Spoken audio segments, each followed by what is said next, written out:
Oi pessoal, aqui quem fala é a Mira Sale e na aula de hoje nós vamos falar um pouco sobre a linha de pigmentos da linha Color e como que nós, micropigmentadores, podemos associar a linha Color com a linha Gold, que é muito utilizada para técnicas de sombreamento. E aí você deve estar se perguntando, mas Amira, como que eu posso encaixar essas cores no meu dia a dia? Como que eu posso usar?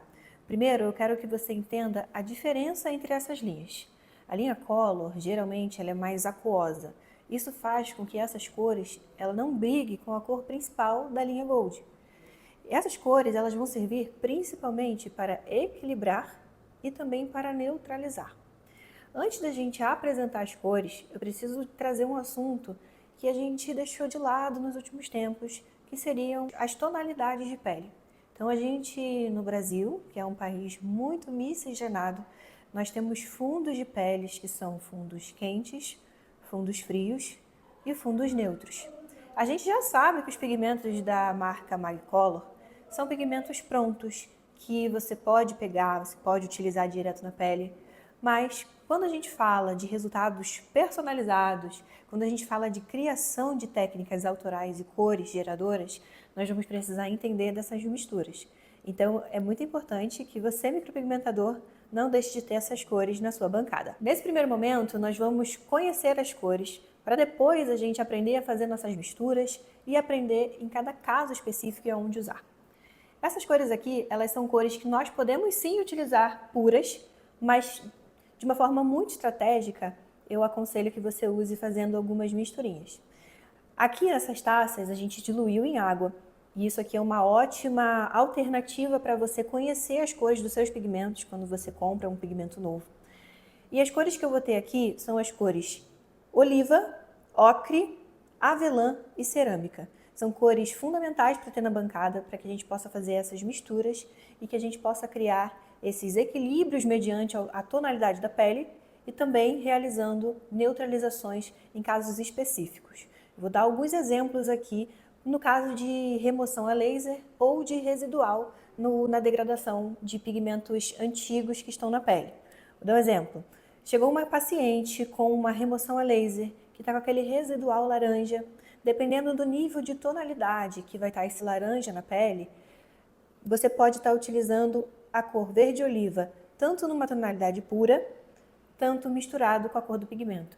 Tudo isso vai depender da intensidade que vai estar na pele. Então são pigmentos que a gente tem essa liberdade de trabalhar de uma forma muito livre, mas a gente precisa saber avaliar. Então agora que você conhece essas cores, eu vou realizar algumas misturas que eu faço no meu dia a dia, que vai te ajudar a chegar em cores mais autorais, em cores personalizadas, para que você possa entregar resultados ainda melhores para os seus clientes. E uma outra forma de trabalhar com os pigmentos da linha Color são trabalhando com os pigmentos nas cores puras. Por exemplo, o seu cliente passou por uma remoção, passou por uma degradação e chegou com a sobrancelha com essas cores fantasias, com uma cor esverdeada, uma cor amarelada, uma cor alaranjada ou até mesmo uma cor avermelhada.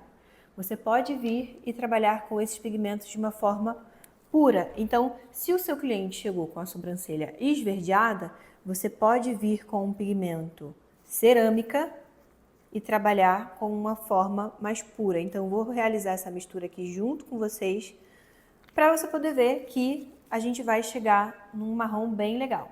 Então, você vai perceber que a gente vai saindo do verde e a gente vem chegando em um castanho bem bonito e resolvendo principalmente o problema do nosso cliente, que é estar com uma sobrancelha esverdeada. Então, sobrancelhas esverdeadas, trabalhei com a cor cerâmica. Se o meu cliente chegar com a sobrancelha mais amarelada, eu posso trabalhar com o avelã. Então, vou colocar aqui algumas gotinhas do avelã e vou misturar.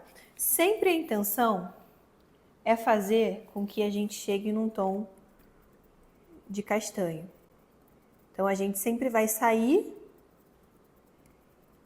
daquela cor fantasia e a gente vem para um tom de castanho.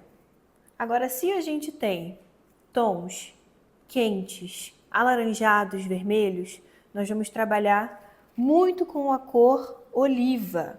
Eu sei que parece ser difícil, mas de uma forma muito simples, nós vamos sempre usar a cor oposta na nossa estrela de Oswald. Então não é tão difícil.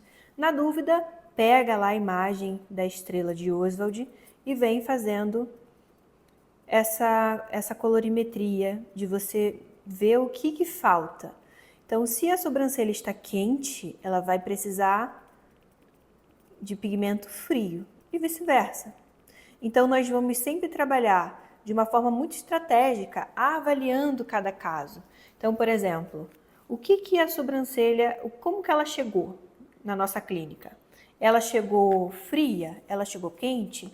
Qual é a tonalidade da pele da minha cliente? E a partir disso, eu vou criando esses tons de castanho para poder neutralizar essa sobrancelha.